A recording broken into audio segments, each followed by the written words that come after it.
लगातार हो रही असफलताओं से निराश कभी मत होना।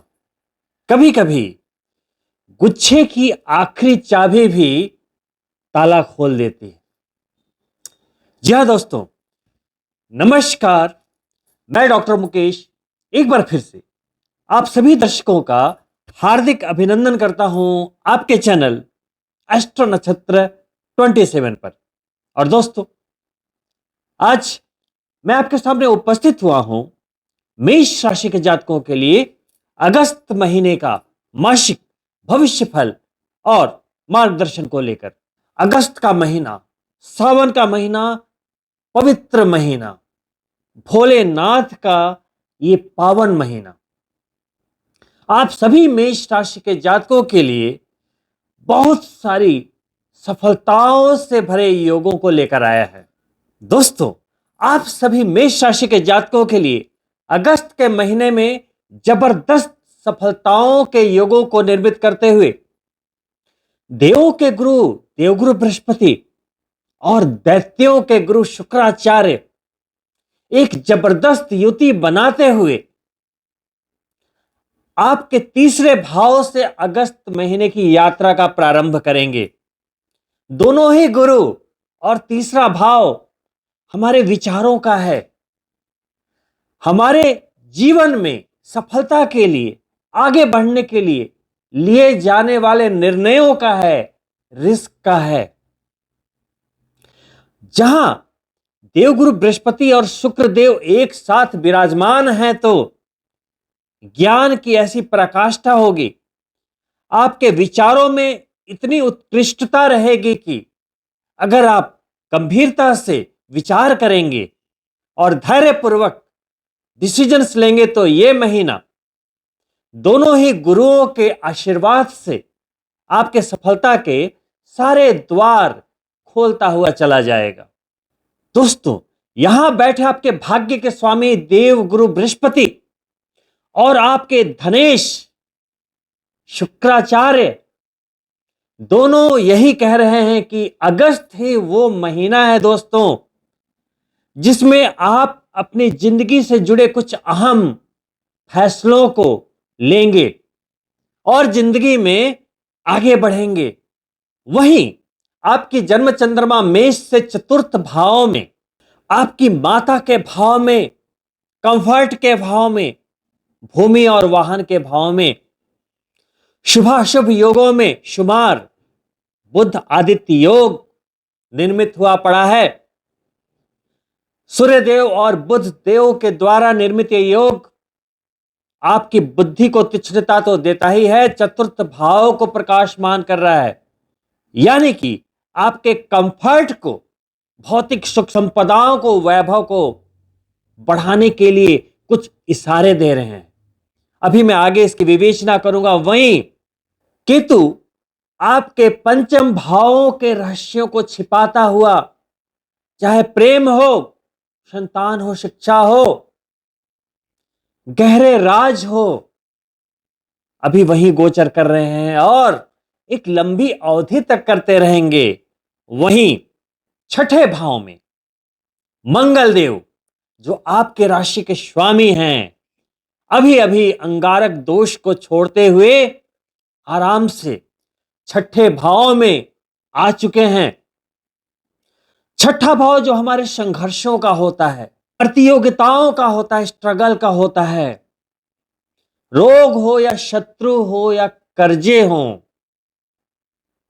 या कोई भी ऐसी स्थिति जो आपको लाइफ में पीछे की ओर धकेल रहे, निराशाओं के सागर में धकेल रहा है या आपको डिप्रेशन में डाल रहा है, कोई भी ऐसी स्थिति है तो कहते हैं ना, छठे भाव में या तो राहु हो या शनि देव या मंगल देव जैसे क्रूर ग्रह तो शत्रुहंता का काम कर जाते हैं। शत्रुहंता का मतलब है कि जब तक मंगल देव वहां रहेंगे, आपके राशि के स्वामी, नौकरी में चली आ रही दिक्कतें दूर होंगी, क्योंकि नौकरी का भाव है। वहीं रोग हो या शत्रु हो, कोई भी आपके सामने टिक नहीं पाएगा। कर्ज के भार से बहुत समय के बाद आप थोड़ी राहत महसूस करेंगे। मन में जो जुलाई के महीने में खलबली चल रही थी, जो एग्रेशन, ईगो, अहंकार, टकराव की स्थितियां, विवाद की स्थितियां बनी हुई थी, वो अब शांति की ओर धीरे धीरे बढ़ती हुई महसूस होंगी। वहीं आप मेष राशि के जातकों के लिए सबसे बेहतरीन स्थिति में राहु आपके लाभ के भाव में आपसे यह वादा कर रहे हैं कि आपको कई शॉर्टकट्स मैं दूंगा। अगर आप बड़ा सोचते हैं तो मैं आपको बना दूंगा। अगर आप हिम्मत वाले हैं, डेयर डेविल है, तो मैं बना दूंगा, क्योंकि ये राहु के कारक तत्व है। अगर आप हिम्मत करते हैं, रिस्क लेते हैं, बहुत बड़े स्वप्न दृष्टा है, तो राहु एकादश भाव में आपको बड़े लाभ देता है। वहीं इसके विपरीत यदि आप छोटा सोचते हो, कोई छोटे मोटे निर्णय लेने में डरते हो, रिस्क लेने में डरते हो, हर बात में किसी न किसी से पूछना है, सेल्फ डिसीजन नहीं ले पा रहे हो, तो राहु आपको कहीं ना कहीं परेशान कर देगा। बड़े सपने देखो, डेयर डेविल बनो, जो होगा देखा जाएगा, ऐसा अगर सोचने लगे तो राहु आप पर मेहरबान हो जाएगा। यदि आपने राहु को समझ लिया, जो कि अभी एकादश भाव में है, उसके कारक तत्वों के अनुसार काम कर दिया, तो करोड़पति बनना तो चुटकियों का काम है दोस्तों। वहीं आपके द्वादश भाव यानी 12वें भाव में अभी शनि देव विराजित हैं। बीते 29 मार्च को 7:30 का आगाज हुआ, जो कि 2027 तक चलना है,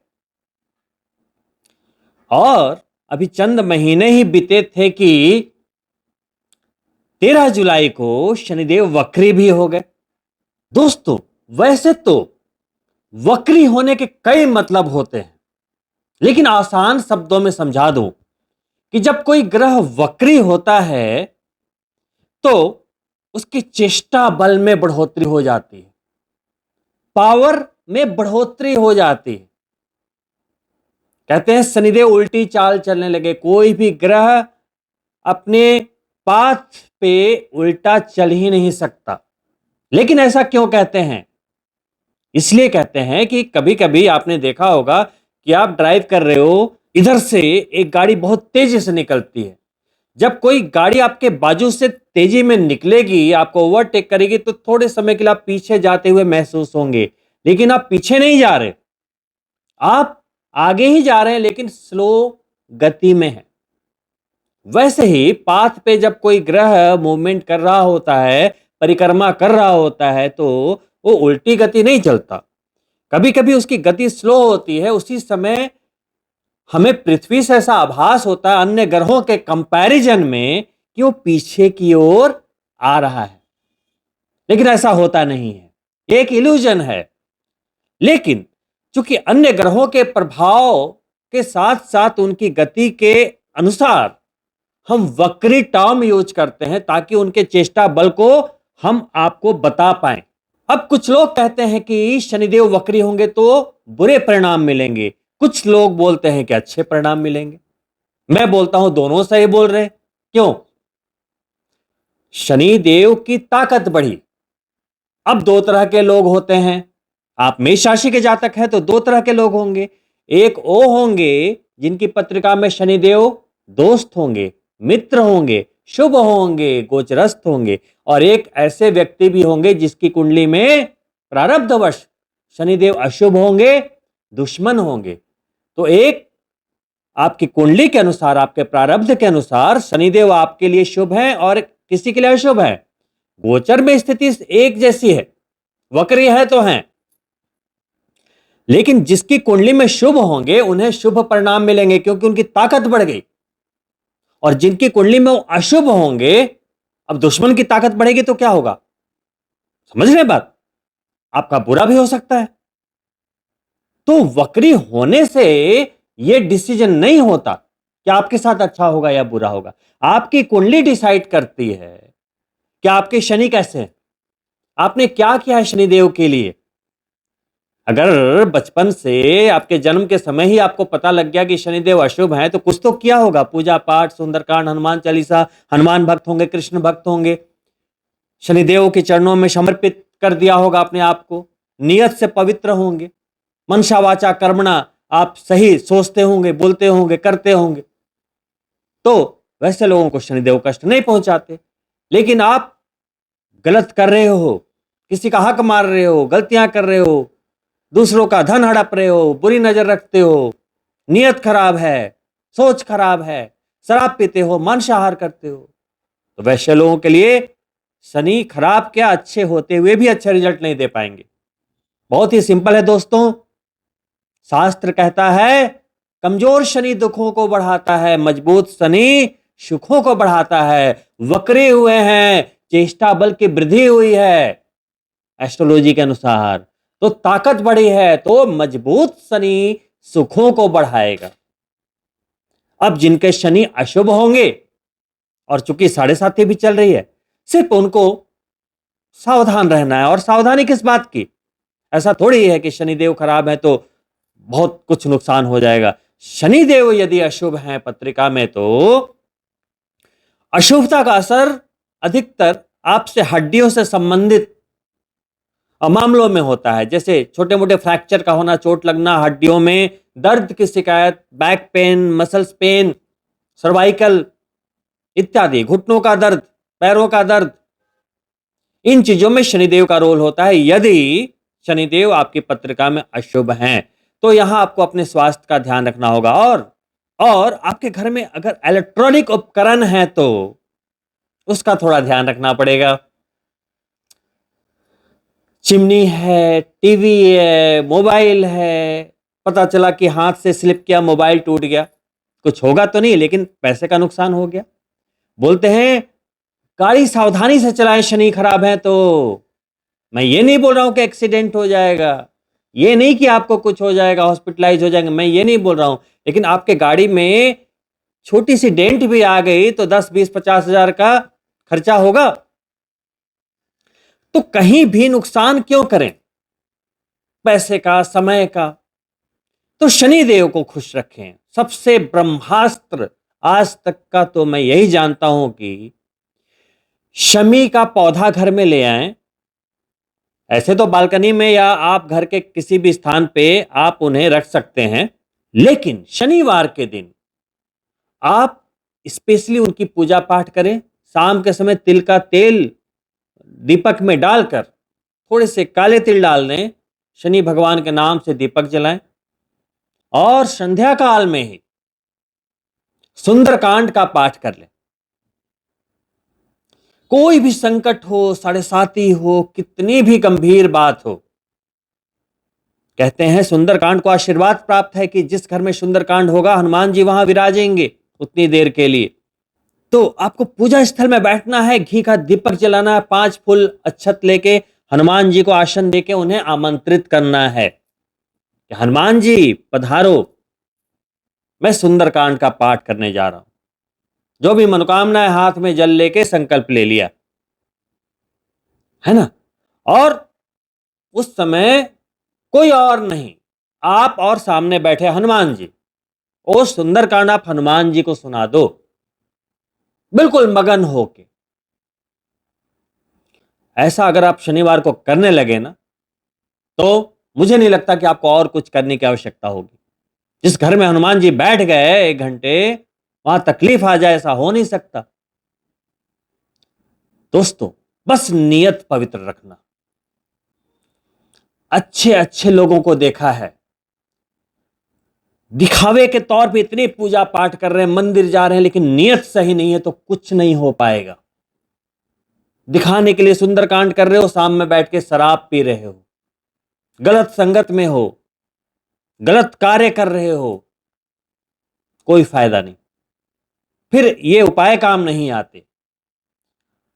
आप जिस सोल के साथ, जिस आत्मा के साथ बैठ के भगवान के साथ कनेक्ट हो रहे हैं, भगवान से कनेक्ट होने लायक तो बनो। भगवान आपको देने के लिए खड़े हैं, लेकिन आपने कुछ ऐसे कर्म कर दिए कि उन्हें अपने हाथ खींचने पड़े कि क्या दूं इसे, लक्षण ही अच्छे नहीं। है ना? कभी कभी माता पिता भी अपने बच्चों से रुष्ट हो जाते हैं, तो वैसा ही व्यवहार करें। देखो, साढ़े साती का समय है, सभी के लिए साढ़े साती बुरी नहीं होती। शनिदेव से बिल्कुल ना डरें। जैसे मैंने बोला, शुभ और अशुभ, जिनके शनिदेव कुंडली में अशुभ हैं, उन्हें सिर्फ उनके लिए कंसर्न है, नहीं तो साढ़े साती में भी रंग से राजा बनते हैं लोग। तो सिर्फ साढ़े साती को हवा ना बनाए। शनिदेव भोले भंडारी से कम नहीं है। सावन का महीना है, मैं गलत नहीं बोलूंगा, भोले भंडारी से भी ज्यादा दयावान है। वो कुछ देते ही नहीं है, वो कोई जल्लाद यमराज थोड़ी हैं। वो कर्म फल दाता है, आप ही के कर्मों का फल आपको लौटा रहे। दोस्तों, कोई भी मुश्किल हमारी जिंदगी में, जब कोई भी चैलेंजेस आते हैं, कुछ भी दिक्कत आती है, कोई दूसरा देता ही नहीं, बिल्कुल नहीं देता। हमारे पूर्व जन्म में किए हुए कर्म, हमारे पिछले वक्त में किए गए कर्म हम तक वापस लौट कर आते हैं, अवरोधों के रूप में, मुश्किलों के रूप में। उसका हल ये तो है ही कि आप आध्यात्मिक रहें, भगवान के चरणों में समर्पित रहें, लेकिन यहां से नहीं बदले तो वो कर्म आएगा और फिर दोबारा जुड़ के फिर अब बड़े वेग से वापस लौटेगा, एक तूफान की तरह, सुनामी की तरह, बवंडर की तरह, और फिर आपके लिए आने वाले सफलता में मुश्किलें खड़ी करेगा। तो इस बात का ध्यान रखना है कि जब रेमेडी पार्ट में बोल रहा हूं, तो आपको यह देखना पड़ेगा कि डूज और डोंट क्या है, क्या करना है, कैसे करना है, हाउ टू डू, है ना? मन से कीजिए, 2 मिनट ही पूजा कीजिए, मन से कीजिए, 2 ही माला जाप कीजिए, मन से कीजिए, प्रेशर में नहीं। यह नहीं कि किसी पंडित जी ने बोल दिया कि 5 माला कर लो आज, आप बैठ के जाप कर रहे हैं, कभी मोबाइल पे ध्यान है, कभी कहीं, और फिर शाम में पहुंच गए पंडित जी, क्या आपने बोला था माला करने को, कुछ हुआ ही नहीं, ऐसा लग रहा है कि एटीएम में पिन दबाया और वो चीजें निकल कर बाहर आ जाएंगी। तो पहले अपने आप को देखिए कि आप क्या दे रहे हैं, कैसे जुड़ रहे हैं, यह बहुत इंपॉर्टेंट है। दोस्तों, अगर अगस्त के गोचर को देखा जाए तो कोई बड़े परिवर्तन नहीं है।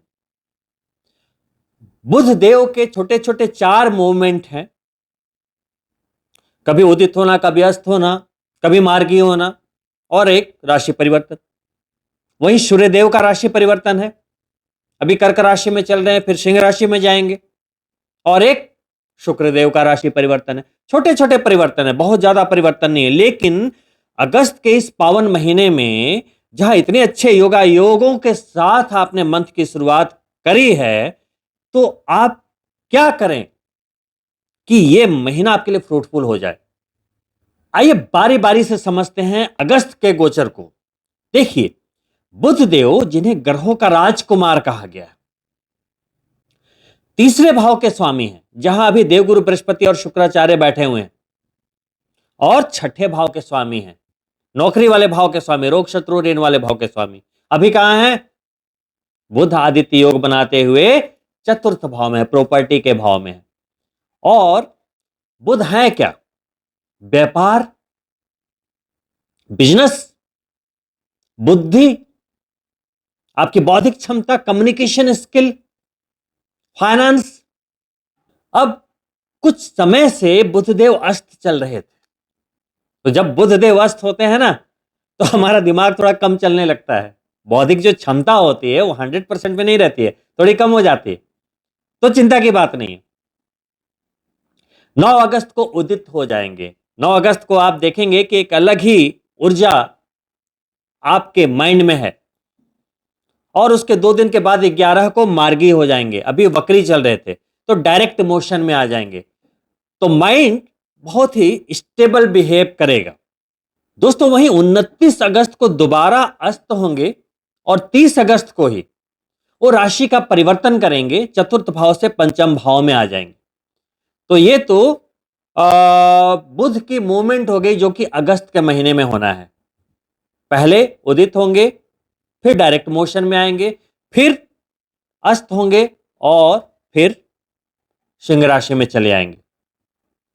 दोस्तों देखिए, बुध का चतुर्थ भाव में आना, तीसरे भाव के स्वामी होके और छठे भाव के स्वामी होके, तो देखिए, बुध जहां बिजनेस को रिलेट करता है, वहीं वो चूंकि आप मेष राशि के जातकों के लिए छठे भाव का स्वामी यानी नौकरी वाले भाव का नियंत्रण करता है।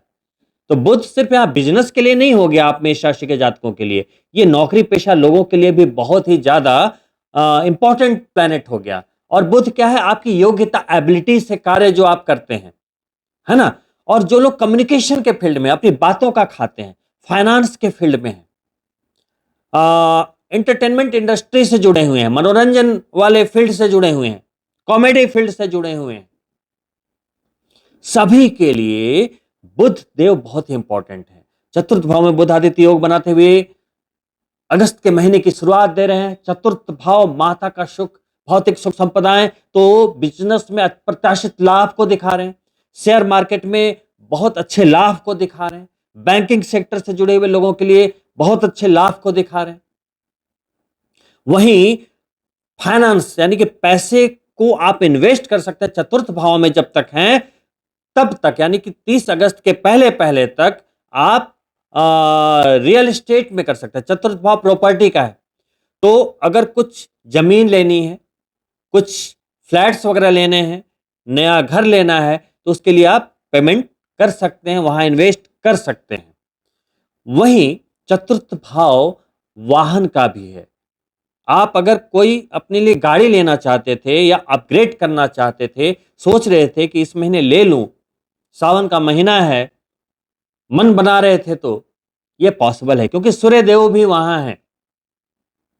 सूर्यदेव आपके पंचमेश हैं। पंचम भाव क्या है, अर्थ त्रिकोण है, तो ये स्थितियां अच्छी बनी हुई है वहां पे। चतुर्थ भाव में सूर्यदेव हैं, छठे भाव में मंगल हैं। यदि आपको प्रॉपर्टी लेने के लिए, व्हीकल लेने के लिए लोन की रिक्वायरमेंट है, तो बहुत ही आसानी से पूरी हो जाएगी। बहुत अच्छे योगा योग, राहु भी एकादश में है, तो ऐसी चीजों में जबरदस्त सपोर्ट बनता हुआ। वहीं आप अपने लिए कुछ भौतिक सुख संपदाओं के कुछ साधन खरीद सकते हैं। मोबाइल लेना है, एसी लेनी है, फ्रिज लेना है, या घर के लिए कुछ भी चीजें अगर आप लेना चाहते थे, आप ले सकते हैं। ऐसे योगा योग निर्मित हो रहे हैं। वहीं जब बुधदेव पंचम भाव में चले जाएंगे तो उसे कहते हैं अर्थ त्रिकोण। सूर्यदेव की राशि होगी। जब सूर्यदेव के साथ होते हैं तो बुध आदित्य योग बनाते हैं। अब वहां पर जाएंगे, सूर्यदेव की राशि में भी आ जाएंगे, और कुछ दिनों के बाद सूर्यदेव भी मिड ऑफ अगस्त में उन्हें ज्वाइन कर लेंगे। दोबारा वो योग फॉर्म रहेगा 30 अगस्त तक।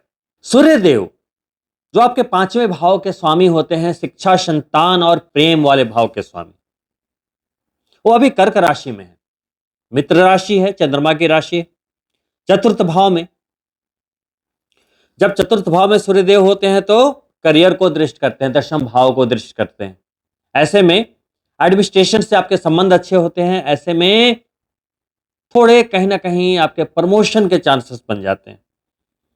बॉस के साथ संबंध बिगड़े हुए थे, तो यहां पर बहुत ज्यादा पॉसिबिलिटी होती है कि संबंध अच्छे हो जाएंगे। ऐसे तो बॉस के साथ नॉर्मली संबंध कहीं ना कहीं अच्छे नहीं हो पाते, लेकिन अगर आपकी कुंडली में सूर्य की पोजीशन अच्छी है तो अच्छी रहने की संभावना रहती है। दोस्तों, 17 अगस्त को जो सूर्यदेव का मूवमेंट है पंचम भाव में, अपनी राशि में, स्व राशि में, यहां अगर शत्रु राशि होती तो इस बार मुश्किल होने वाली थी, क्योंकि पंचम भाव में पहले से केतु हैं। जैसे ही 17 अगस्त को सूर्यदेव पंचम में आएंगे, केतु के साथ उनकी युति हो जाएगी और ग्रहण दोष बनेगा। दोस्तों, वैसे तो सूर्य केतु जब ग्रहण दोष बनाते हैं, अगर आप आध्यात्मिक हैं तब तो आप ऊंचाइयों को छूते हैं, नो डाउट।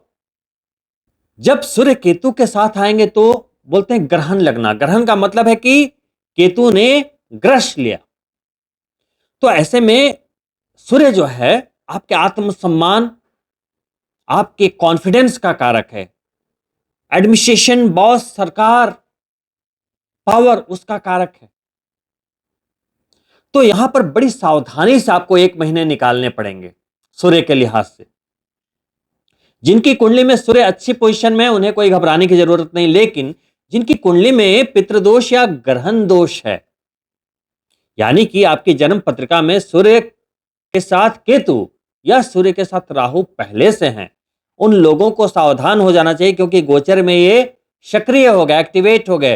तो जन्म पत्रिका में भी यदि वो ग्रहण दोष है, तो ऐसे में पिता के स्वास्थ्य का ध्यान रखें, प्लस एडमिनिस्ट्रेशन से बना के चलें।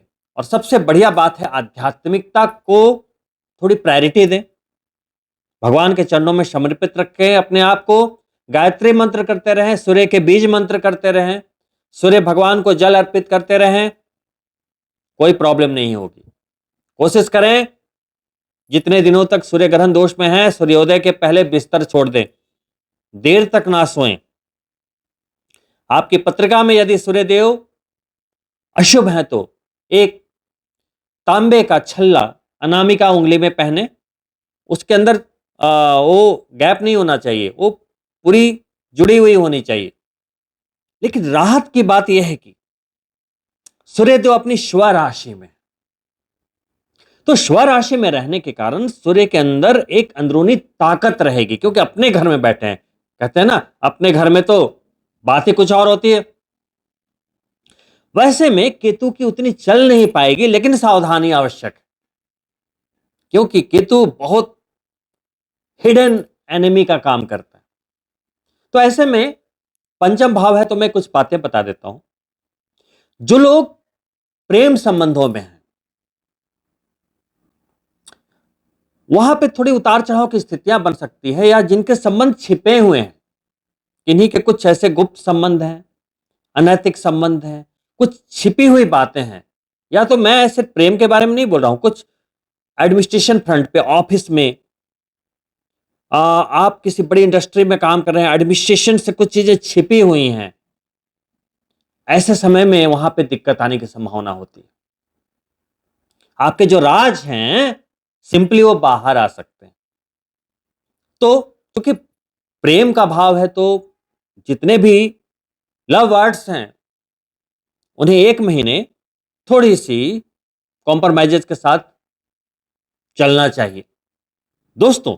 वहीं अगले और अंतिम गोचर के रूप में शुक्रदेव, जो आपके धनेश होते हैं, सेकंड हाउस के स्वामी और सातवें भाव के स्वामी, वैवाहिक जीवन वाले भाव के स्वामी, बिजनेस वाले भाव के स्वामी, अभी देवगुरु बृहस्पति के साथ तीसरे भाव में है, जैसा कि मैंने बताया। वहां वो 21 अगस्त तक रहेंगे, पहले 21 डेज। इस समय आप लोगों के लिए काफी परफेक्शन से भरा होगा, क्योंकि वो विचारों का भाव है, दिमाग का भाव है, वहां शुक्रदेव है। शुक्र यानी कि परफेक्शन, गुरु यानी कि उत्कृष्ट विचार, आइडियाज। ये समय आपके लिए स्ट्रेटजी बनाने के लिए इतना बढ़िया है कि आने वाले 10 सालों के लिए स्ट्रेटजी लिख लो, पूरे होंगे, गारंटी है। इस चीज का ध्यान रखना। तो डिसीजन लेने के लिए, निर्णय लेने के लिए, किसी भी चीज के लिए अभी आइडिया जनरेट करनी, कुछ लोग ऐसे फील्ड में होंगे जो जिनके लिए आइडियाज ही उनके लिए सक्सेस की होगी।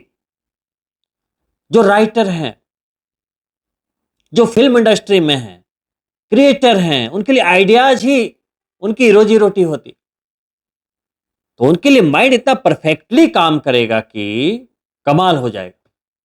वही चूंकि वो व्यापार वाले भाव के स्वामी है, तो क्या बोल रहे हैं, व्यापार के लिए कुछ अहम फैसले करो, उसके लिए आपको कुछ सोचना पड़ेगा। तो धनेश हैं, वो फिर लिक्विडिटी इंप्रूव कर देंगे, पैसे आपको जरूर देंगे, वहां से आपको धन लाभ जरूर होगा।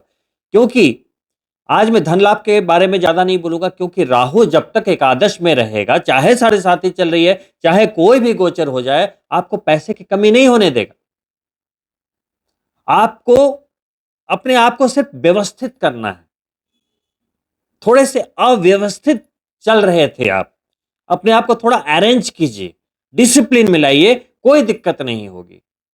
हां, जो लोग पहले से अपने कर्मों की वजह से ईएमआई के बोझ के तले दबे हैं, बड़े कर्जों में फंसे हैं, व्यापारिक असफलताएं हो गई हैं, बड़ी मुश्किल में फंसे हुए हैं, उन लोगों के लिए भी थोड़ी सी राहत की सांस मंगलदेव छठे भाव में देते हुए। अभी मैं बात कर रहा था शुक्रदेव की, तो शुक्रदेव 21 अगस्त को गोचर करते हुए आपके चतुर्थ भाव में चले आएंगे। उनका दिग्बलीय भाव, चतुर्थ भाव क्या है? वैभव, भौतिक सुख संपदाएं, लग्जरीज। और शुक्रदेव भी उन्हीं के कारक है। देते कौन है? घर, गाड़ी, बंगला, ऐशो आराम कौन देता है? शुक्रदेव। वहीं आ गए, कितनी बढ़िया बात है। धनेश यानी कि आपके कुबेर भगवान आपकी कुंडली के कहां आ गए? चतुर्थ भाव में। तो धन का लाभ किस चीज से होगा? चतुर्थ भाव से। माता से धन का लाभ हो सकता है, प्रॉपर्टी से धन का लाभ हो सकता है। इन्वेस्ट कीजिए, जैसा कि मैंने अभी बताया था, बुध देव के रहते रहते वहां पे। तो कंबाइंड वहां पे आप देखिए कि शुक्रदेव भी यही इशारा करे, बुध देव भी यही इशारा करे, और सूर्यदेव भी 17 तारीख के पहले यही इशारा कर रहे हैं।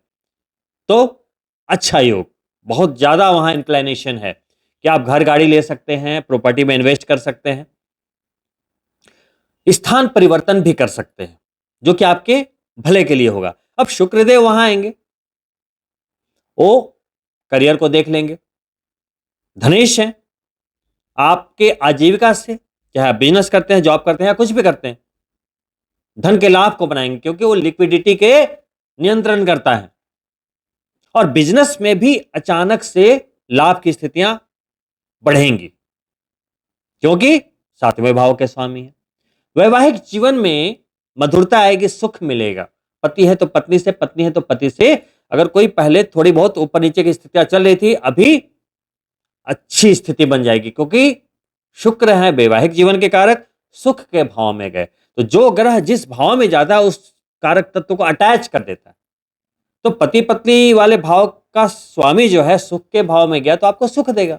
वैवाहिक जीवन का सुख, बिजनेस का सुख, बिजनेस में आपको नुकसान नहीं होने देगा। लिक्विडिटी का सुख, यानी कि बहुत समय से यदि आपका बैंक बैलेंस लो चल रहा था, तो वहां पैसे दिखने लगेंगे। रिश्तों का सुख, कुछ रिश्ते पिछले मंगल केतु के अंगारक दोष के कारण थोड़े बहुत ऊपर नीचे हुए थे, और रिस्टोर होते दिखेंगे। और सबसे बढ़िया बात, आप अपने लिए भौतिक सुख संपदाएं, ऐश्वर्य के साधन, गाड़ी, बंगला, कुछ भी लेना है, करना है, अभी वहां पे गुरु बैठे ही रहेंगे बहुत समय तक थर्ड हाउस में। तो कुल मिलाकर जो साढ़े साती में जो दबाव होना चाहिए, वो कहीं से दिख नहीं रहा, ये बताना चाहता हूं। और कुछ लोग अगर साढ़े साती को हवा बनाकर अपने ऊपर राहु बनाकर खुद भी ठा लें, तो उसका मैं कुछ कर नहीं सकता। क्योंकि दोस्तों, गोचर चाहे कितने भी बदलते रहें, शनिदेव चाहे अपनी परफेक्ट पोजीशन में भी अगर बैठ जाएं आने वाले कल में, तब भी कामयाबी ग्रह नहीं देते। ग्रह किसको रिप्रेजेंट कर रहे हैं? हमारे अंदर जो चुंबकीय शक्तियां इधर उधर हो रही है, एनर्जीज जो इधर उधर हो रही हैं, तो सक्सेस ग्रह नहीं दे रहे हैं। सक्सेस कौन ले रहा है? हम ले रहे हैं। तो आप है करने वाले, कर्म कौन करेगा? आप करेंगे। तो अपने ऊपर फोकस कीजिए। कामयाबी पाने के लिए सिर्फ समझदार होना काफी नहीं है, नहीं तो सारे समझदार आज के टाइम में अरबपति होते। लेकिन मैं आपको रहस्य बताता हूं कि सिर्फ समझदार नहीं, अपनी कामयाबी के लिए जुनून की हद तक पागल बनना पड़ता है। तो समझदार के साथ साथ पागलपन लाइए कामयाबी को पाने के लिए। कंफर्ट जोन वाला काम करेंगे ना, तो जैसे जीत पक्की होती है ना, तो कोई कायर भी आकर खेल लेता है। मान लो कि क्रिकेट मैच चल रहा है, जहां 300 साढ़े 300 रनों का लक्ष्य होता है, कोई ऐसा मैच है कि आपको 100 रनों का लक्ष्य मिला, तो वैसे में तो कोई भी आएगा और प्ले करके चला जाएगा, तो उसमें मजा नहीं है। वैसी लाइफ में भी मजा नहीं है। इतने कंफर्ट जोन में रहना, मम्मी पापा का इतना पैसा मिल गया, बना बनाया बिजनेस मिल गया, आप उसी को कर रहे हैं, आपने कभी चैलेंजेस देखे ही नहीं, उस लाइफ का कोई मजा नहीं, कुछ आपने एक्सप्लोर ही नहीं किया। मजा तो तब है कि हारी बाजी आप पलट दें। मजा तब है कि हारे हुए गेम को आप अपने पागलपन से, अपनी समझदारी से, अपने कर्ज से पलट के रखते। जिंदगी में संघर्ष बहुत जरूरी है। संघर्ष से भागना नहीं है, संघर्ष से निकलने की कला सीखिए। जाते जाते मैं एक छोटी सी स्टोरी से इस वीडियो को समाप्त करना चाहूंगा, लेकिन ये आपको एक सीख देकर जाएगी। एक किसान था, अपनी फसल लगाता था, तो कभी बारिश आ जाए, कभी तूफान आ जाए, कभी तेज धूप निकल जाए तो बड़ा परेशान रहता था, खुश नहीं रहता था। उपज तो होती थी लेकिन खुश नहीं रहता था। तो एक दिन बड़ा गुस्सा हुआ, भगवान से जाकर शिकायत करने लगा कि हे प्रभु, ये क्या आपने नियंत्रण लिया हुआ कि आप जब चाहे बारिश हो जाती है, आप जब चाहते हैं धूप निकल जाती है, आप जब चाहते हैं तूफान आ जाता है, ऐसे कैसे चलेगा? तो भगवान बोले कि तुम्हें क्या चाहिए? तो बोला कि बस मुझे ऐसा वरदान दीजिए कि 1 साल तक मैं जैसा चाहूं वैसा ही वेदर रहे। बोले ठीक है, तथास्तु। किसान बहुत खुश, आया, बीज बोए, पानी बढ़िया सा सब कुछ देख रेख करने लगा। जब चाहता था धूप, जब चाहता था बारिश, एकदम कंफर्ट जोन में लेकर चलाया चीजों को। जब फसल बड़ी हुई, लहलहाती हुई, बड़ा खुश हुआ। जब कटाई का समय आया तो उसने देखा कि गेहूं की बालियों में तो वो कुछ है ही नहीं, खोखली है। भगवान के पास पहुंचा गुस्से में, बोला कि ये क्या है? मैंने सब कुछ अपने अनुसार किया लेकिन इसके अंदर तो कुछ है ही नहीं, खोखली फसल है ये। तब ईश्वर मुस्कुराकर बोलते हैं कि तुमने अपने फसलों को बड़ा आराम दे दिया, जबकि प्रकृति कहती है कि जब हवा की थपेड़े उसके ऊपर पड़ेंगे, कभी धूप कभी बारिश होगी, जब वो संघर्ष करेंगे तभी उसमें बीज बनने की प्रक्रिया शुरू होती है, तभी उस फसल में जान आती है और तभी वो अच्छी फसल बनती है। लेकिन तुमने क्या किया? तुमने उसे संघर्ष ही नहीं करने दिया। तब किसान की आंखें खुली, अपने आप पर बहुत शर्मिंदा हुआ, भगवान से माफी मांगी और फिर प्रकृति के नियम के अनुसार वो कार्य करने लगा। दोस्तों, ये कहानी हमें सिखाती है कि यदि हम भी कंफर्ट जोन में रहे, कोई संघर्ष नहीं किया, कोई रिस्क नहीं लिया, तो हमारी सफलता भी खोखली रहेगी। तो दोस्तों, इन्हीं शुभकामनाओं के साथ कि अगस्त के ये छोटे छोटे 2-3 गोचर आपका पूरा महीना सफलताओं से भर दें और 2025 में जिस गोल को आप लेकर चले थे उसे पूरा करने में आपकी पूर्ण मदद करें। मैं आपसे अनुमति चाहूंगा और अंत में आपसे अनुरोध करता हूं कि यदि आप मेरे चैनल को पहली बार देख रहे हैं तो सब्सक्राइब करना ना भूलें, साथ ही बेल बटन जरूर ऑन कर लें ताकि आने वाली वीडियो के नोटिफिकेशन आपको प्राप्त हो। वहीं वीडियो पसंद आई हो तो लाइक जरूर करें, आपका एक लाइक हमें बहुत ही प्रोत्साहन देता है। और वीडियो अच्छी लगी हो तो अपने मित्रों के लिए शेयर करते हुए अवश्य जाए। और क्योंकि 7:30 का समय है तो कमेंट बॉक्स में क्या लिखेंगे? जय शनिदेव, जय महाकाल। बहुत जल्द मिलता हूं दूसरी वीडियो में, तब तक के लिए नमस्कार मित्रों।